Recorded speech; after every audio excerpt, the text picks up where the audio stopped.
Chers amis, bonjour, quel plaisir de vous retrouver aujourd'hui pour un nouvel épisode de notre série vidéo Old Fashion. Aujourd'hui, un épisode qui va se consacrer à la sélection de montres vintage Joseph Bonny du mois d'avril, des montres qui sont évidemment disponibles à la vente et comme d'habitude, que du plaisir, que du bonheur, car au mois d'avril, on ne se découvre pas d'un fil, ça n'a aucun lien, et des montres qui sont intégralement observées, scrutées, nettoyées et parfois révisées par notre horloger que l'on aime et que l'on salue au passage.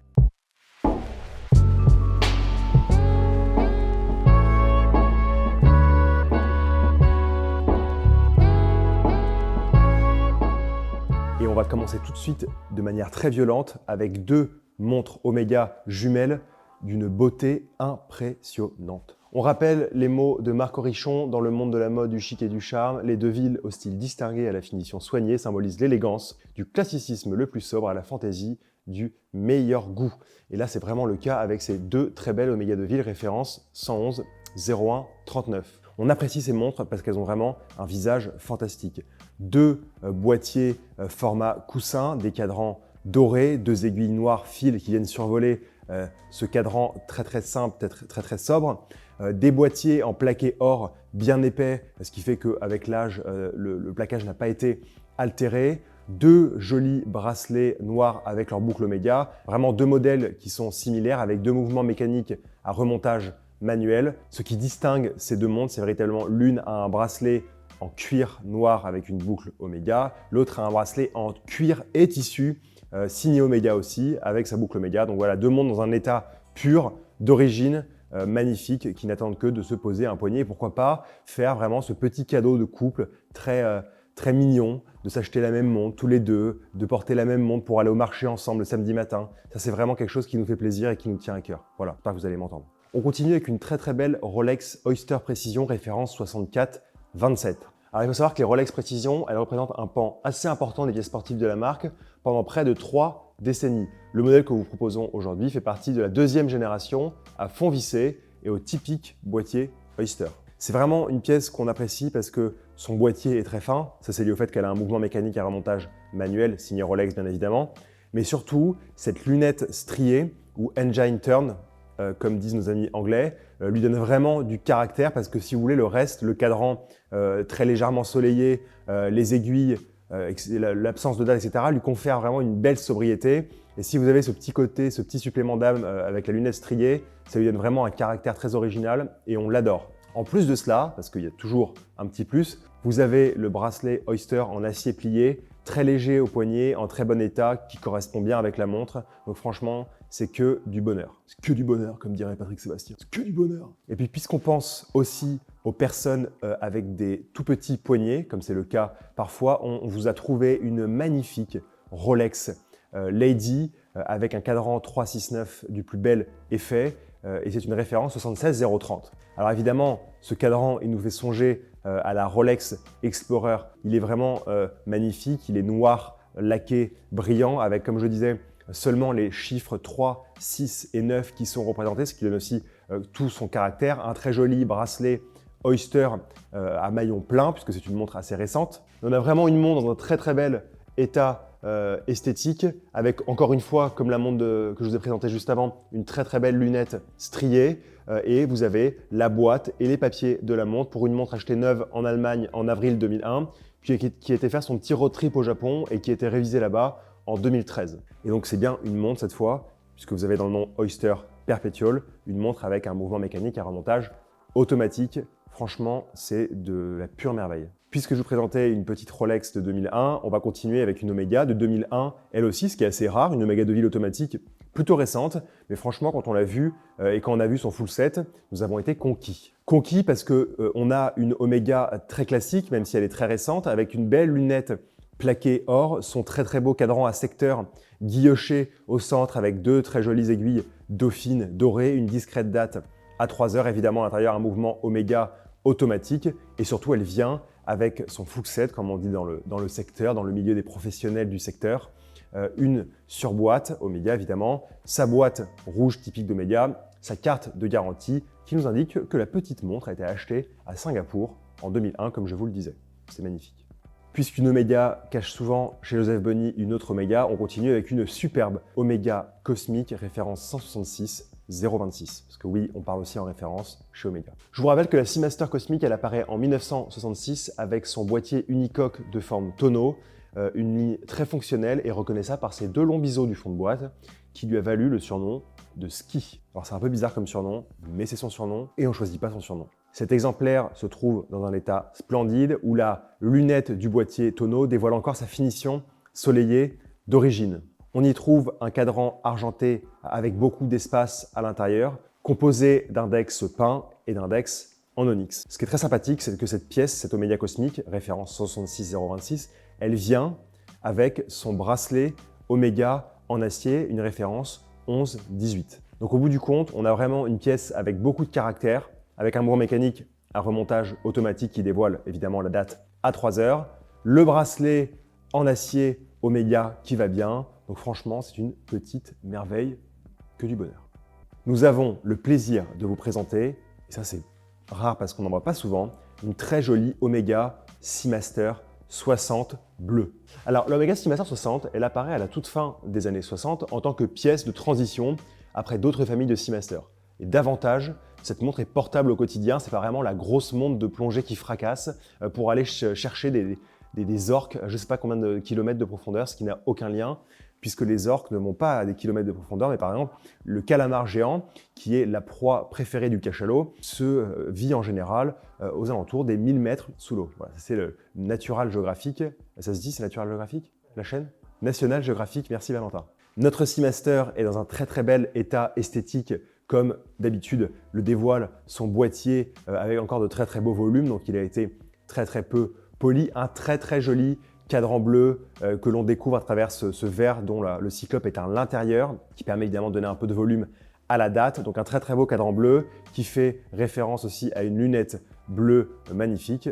Et ce très beau cadran bleu, il dévoile tous ces points tritium bien présents. Ce qui est très rare, en plus d'avoir une Seamaster 60 bleue, c'est le fait d'avoir ces papiers d'origine qui remontent à la vente à Paris en juillet 1973. Donc ça, c'est vraiment que du plaisir. La montre est très jolie. On l'a accompagnée d'un petit natto tout simple pour rappeler évidemment ce caractère de montre de plongée. Surtout ce qui marque, au-delà de cette couleur bleue qui est fantastique, c'est évidemment cette grosse couronne bien préhensible qui rappelle évidemment le caractère plongeuse de la pièce. On continue, on repart chez Rolex avec une très jolie Datejust référence 1601, puisque vous savez que nous sommes des inconditionnels de la lunette cannelée, qui, je le rappelle, est en alliage d'or. C'est important à savoir. On rappelle que c'est en 1945 que la Rolex Oyster Perpetual Datejust est dévoilée pour le 40e anniversaire de la marque.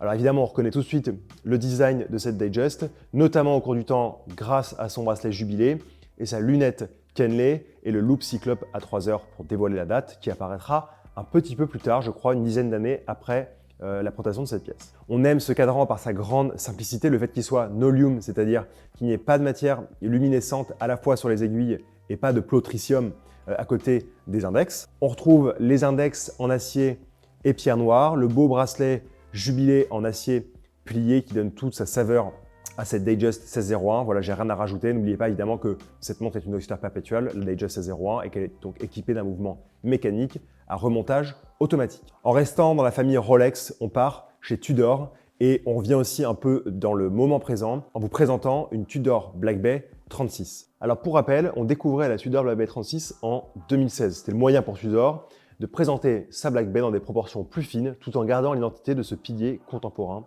de Tudor. On aime cette montre parce que déjà, elle a des proportions qui sont agréables. 36 mm de diamètre pour un boîtier, c'est très portable et surtout ici quand on a une montre de plongée. On reconnaît la Tudor Black Bay, enfin l'identité Black Bay, grâce à ces gros index luminescents cerclés, évidemment les belles aiguilles Snowflake qui sont elles aussi luminescentes.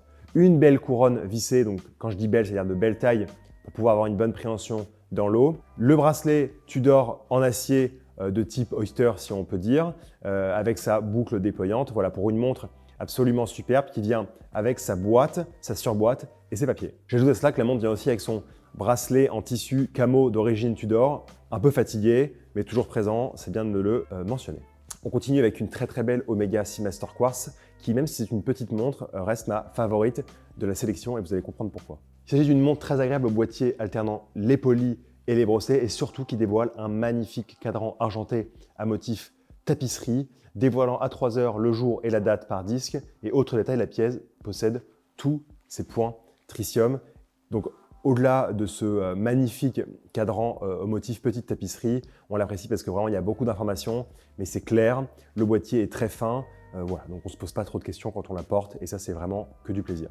Alors forcément, il s'agit d'une sélection Joseph Bonny qu'on vous a présenté du Omega, du Rolex, il fallait forcément vous présenter un peu de Longines et quel meilleur exemple qu'une Longines extra plate pour continuer avec goût. Une pièce à la finesse incroyable de 7,5 mm qui dévoile un très beau cadran argenté soleillé avec des fins index peints qui présentent un peu de sérif. Donc ça c'est assez rare et c'est très appréciable. On a à l'intérieur un mouvement mécanique à remontage manuel signé Longines. On a décidé de monter la pièce avec un très joli bracelet en acier qui lui va à merveille. Puisqu'on est sur une lancée Longines, on va continuer avec une autre Longines qui est une Admiral automatique au cadran qui rend un peu fou. Alors on découvre une magnifique Longines au boîtier tonneau dévoilant un superbe cadran bleu à l'effet miroir où on découvre des index argentés en applique, une date à 3 heures ainsi que les 5 étoiles à 6 heures.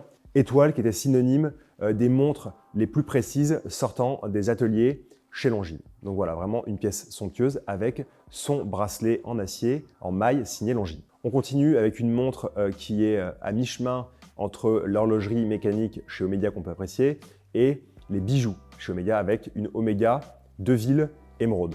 Alors cette pièce, elle émane de la ligne Émeraude développée à partir de 1971 chez Omega et qui est caractérisée, vous l'aurez remarqué, par la taille façon émeraude du verre. Il s'agit évidemment d'une ligne inspirée des créations réalisées exclusivement pour Omega du célèbre joaillier Andrew Grima, dont les réalisations chez Omega en termes de bijoux, en termes de créativité, à la fois sur le travail de l'or, des bracelets, des boîtiers, sont absolument folles. Ce ne sont pas des montres que l'on voit souvent et cette très jolie pièce dévoile dans son boîtier acier un très sobre, très chic cadran bleu-violet mat du plus bel effet. Alors une montre qu'on a essayé de monter avec un bracelet Joseph Bonny en lézard, mais qui est livré avec son bracelet d'origine et sa boucle d'origine, seulement le bracelet était un petit peu fatigué. On a essayé de le mettre de côté, de le préserver pour vous mettre un bracelet en lézard Joseph Bonny qui lui va très bien parce qu'il est très fin et donc il va bien avec l'esprit de la montre. On finit avec une pièce peu commune qui n'est autre que la Bulova Aerojet. Alors déjà peu commune parce qu'on ne parle pas souvent de Bulova et encore moins commune parce qu'on ne voit pas souvent des Bulova Aerojet. Alors, si cette Bulova Aerojet nous a plu, c'est pour quelques petits détails que je vais vous conter tout de suite. Tout d'abord, on a un boîtier de très jolie taille et bien travaillé qui a été signé par la Centrale Boîte. Alors la Centrale Boîte, initiale CB, c'est une manufacture de boîtiers qui a signé de très grands noms de l'horlogerie. Je pense évidemment à certaines Omega Speedmaster ou encore la Seamaster 300 d'Omega qui avait ce même très joli boîtier avec ses anses lyres. Cette belle Bulova, elle se caractérise par une jolie taille de 35 mm, c'est aussi pour ça qu'on l'a sélectionnée. Dans un boîtier, elle a lunettes plaqué or 40 microns, donc vraiment très épaisse, et ce qui fait que le plaquage est immaculé. Ça, c'est très important quand on choisit une montre plaqué or. Elle dévoile un cadran argenté soleillé, de jolis index en applique facetté doré, une date à 3 heures et des aiguilles dauphines également facettées dorées. On appréciera la danseuse gravée sur le fond de boîte. On ne sait pas pourquoi il y a une danseuse sur le fond de boîte, mais elle a le mérite d'être là. Et franchement, voilà. On adore cette pièce avec un mouvement mécanique, un remontage automatique signé Bulova évidemment. Et ce boîtier signé Centrale Boîte, c'est vraiment quelque chose de joli. On a mis dessus un bracelet en acier doré qui est en état neuf Fixoflex, c'est-à-dire que celui qui fait un peu mal au poil, mais franchement, moi j'ai des poils sur le poignet et je le sens pas du tout. En tout cas, voilà, ça lui va très bien, ça correspond avec l'époque et on l'apprécie beaucoup. Voilà, c'est tout pour cette jolie sélection du mois d'avril chez Joseph Bonny. J'espère que les pièces vous plairont. En tout cas, n'hésitez pas à nous poser toutes les questions qui vous passent par la tête. On est là pour y répondre, mais comme d'habitude, prenez votre pied parce que c'est ça le plus important. Merci pour votre fidélité. On se retrouve très bientôt. On vous aime.